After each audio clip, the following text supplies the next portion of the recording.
Shalom, puji Tuhan. Pada saat ini boleh kembali berkesempatan menyapa Bapak Ibu melalui rekaman renungan singkat. Pada hari ini renungan yang akan kita renungkan bersama dari surat Ibrani 1 ayat yang ketiga. Saya akan bacakan bagi Bapak Ibu sekalian di rumah. Ia adalah cahaya kemuliaan Allah dan gambar wujud Allah, dan menopang segala yang ada dengan firman-Nya yang penuh kuasa. Dan setelah ia selesai mengadakan penyucian dosa, ia duduk di sebelah kanan yang maha besar di tempat yang tinggi. Bapak Ibu penulis Ibrani melalui bacaan kita pagi ini, saat ini, menggambarkan pribadi Kristus, keilahian Kristus, dan kedudukan Kristus atau jabatan Kristus saat ini. Kristus adalah Allah yang berkuasa, Allah yang bertahta, Allah yang mulia. Pertama, penulis Ibrani menggambarkan dia sebagai cahaya kemuliaan Allah. Kemuliaan yang nampak dari karakter Kristus sendiri. Kemuliaan yang nampak dari hakikat Allah yang ada dalam diri Kristus. Seperti kasih-Nya, keadilannya, hikmat-Nya, dan keilahian-Nya yang ditunjukkan melalui kebangkitan-Nya, kemenangannya atas maut. Kristus adalah wujud Allah secara fisik, secara jasmani ketika Allah dalam Kristus hadir di dalam dunia untuk menebus dosa-dosa manusia berdosa. Yang kedua yang berikut, penulis menggambarkan, menunjukkan bahwa Kristus saat ini sedang bertahta dalam kerajaan-Nya. Penulis Ibrani menuliskan bahwa setelah selesai misi penebusan atau penyucian dosa, maka Kristus naik ke sorga, duduk di sebelah kanan yang maha besar. Posisi duduk di sebelah kanan yang maha besar atau sebelah kanan Allah Bapa adalah satu posisi yang sederajat, sama Kristus dan Bapa punya posisi yang sama-sama memerintah, sama-sama berkuasa di sorga. Dan Kristus bersama Bapa menjalankan pemerintahannya sebagai raja yang bertahta di kerajaan sorga.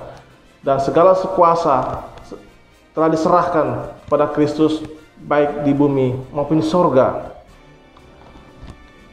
Selain bertahta sebagai raja di sorga dan menjalankan pemerintahan yang melalui dari sorga, maka Yesus Kristus juga saat ini juga duduk di sebelah kanan Bapa sebagai imam besar agung bagi setiap orang-orang yang percaya kepadanya.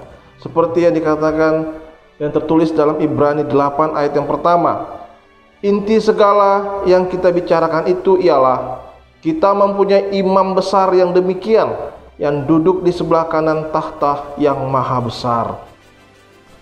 Kristus menjadi imam besar dengan mempersembahkan tubuhnya sendiri sebagai korban penghapusan dosa, korban persembahan untuk menebus, menyucikan dosa-dosa manusia.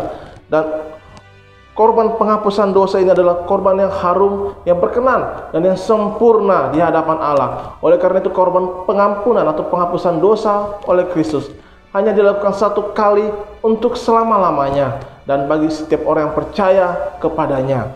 Oleh karena itu Kristus sebagai imam besar juga di hadapan Allah. Dia sebagai pengantara bagi setiap orang yang percaya kepadanya di hadapan Bapa di sorga.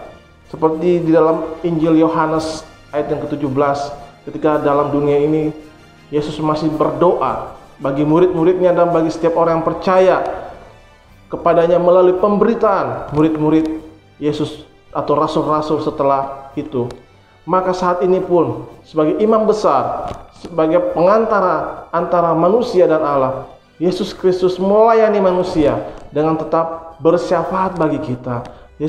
Yesus Kristus sebagai imam tetap menghantarkan permohonan kita ketika kita berdosa dan mohon pengampunan Allah. Kita datang di dalam nama Yesus Kristus, bawa mohon pengampunan kepada Allah, dan Allah menerima kita karena kita memohonnya di dalam nama Yesus Kristus sebagai imam besar, sebagai pengantara agung kita.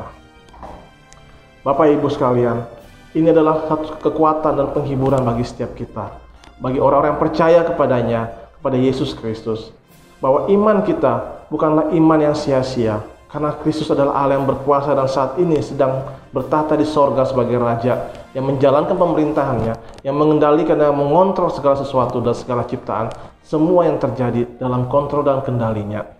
Dan sebagai imam besar juga di sorga, Yesus Kristus tetap melayani kita, memberi syafaat bagi setiap orang-orang pilihannya, setiap orang-orang dikasihinya.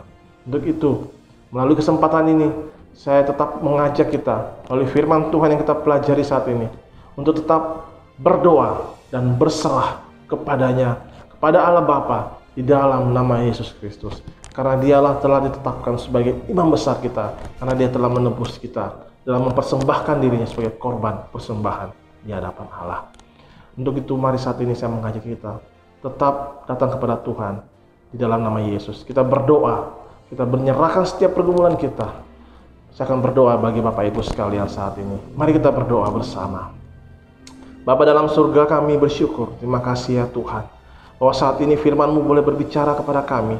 Dan biarlah firman-Mu yang kami baru saja pelajari boleh kembali meneguhkan kami, boleh menghiburkan kami, dan mengingatkan kami bahwa iman kami kepada Yesus Kristus tidak sia-sia, bahwa Yesus Kristus adalah Allah yang mulia yang saat ini berkuasa dan bertata di sorga, dan tetap menjalankan pemerintahnya, melayani kami sebagai pengantara kami yang terus berdoa, bersyafaat bagi setiap kami yang percaya kepadanya. Terima kasih untuk kasih karunia-Mu Tuhan, dan biarlah Engkau terus meneguhkan kami, menguatkan kami. Setiap jemaat-Mu yang saat ini berdoa bersama-sama dengan hamba-Mu, Engkau kuatkan, Engkau teguhkan mereka dalam menghadapi hari-hari ini terus. Tetap berjalan di dalam Tuhan. Kami menyerahkan hidup kami hanya percayakan hidup kami kepadamu. Di dalam nama Yesus Kristus, Tuhan dan Juru Selamat kami, pengantara kami yang agung. Kami berdoa, kami mohon pertolongan Tuhan. Amin. Terima kasih. Puji Tuhan. Tuhan berkati Bapak Ibu. Sampai jumpa kembali.